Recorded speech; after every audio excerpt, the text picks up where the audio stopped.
അങ്ങനെയൊരു സംസാരം ഉണ്ടായിട്ടില്ല. അങ്ങനെയൊരു സംസാരം ഉണ്ടായിട്ടില്ല. തിരുവഞ്ചൂർ ഈ നമ്മുടെ സമരം അവസാനിക്കുന്നതിന് മുൻപ് എന്നെ ആരും വിളിച്ചിട്ടില്ല. സമരം അവസാനിച്ചു കഴിഞ്ഞ് വൈകുന്നേരം എന്നോട് അദ്ദേഹം സംസാരിച്ചിരുന്നു. ആ സംസാരിച്ച കാര്യം നിങ്ങളോട് പറയേണ്ട കാര്യമില്ലല്ലോ. സമരം അവസാനിച്ചു കഴിഞ്ഞതിന് ശേഷമാണ്.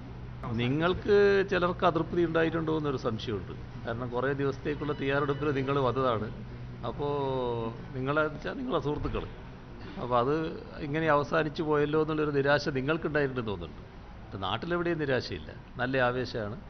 ഒരു ചരിത്ര വിജയമായ സമരമാണെന്നാണ് ആളുകളെല്ലാം കണക്കാക്കുന്നത്. ജുഡീഷ്യൽ അന്വേഷണം എന്നത് എന്തിനാണ്? സരിതാ നായർക്ക് വേണ്ടിയോ ബിജു രാധാകൃഷ്ണന് വേണ്ടിയോ ശാലു മേനോന് വേണ്ടിയോ ജുഡീഷ്യൽ അന്വേഷണം ഞങ്ങൾ ആവശ്യപ്പെട്ടിട്ടുണ്ടോ?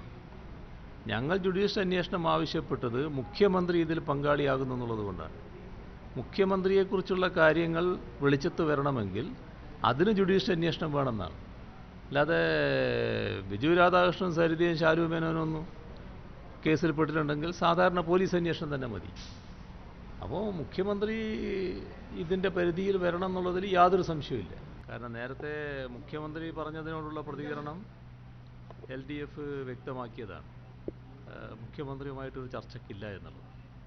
ഇപ്പോൾ ആഭ്യന്തരമന്ത്രിയെ ചുമതലപ്പെടുത്തിയെന്നാണ് പറയുന്നത്.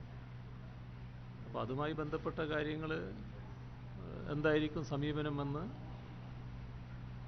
LDF ആലോചിക്കണം. LDF അടുത്ത് ചേരുന്നുണ്ട്, 19-ാം തീയതി ചേരുന്നുണ്ട്.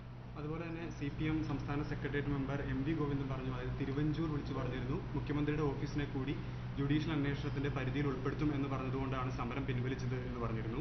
എന്നാൽ തിരുവഞ്ചൂർ അത് നിഷേധിക്കുകയും ചെയ്തിരുന്നു. എന്താണ് അതിനകത്തൊരു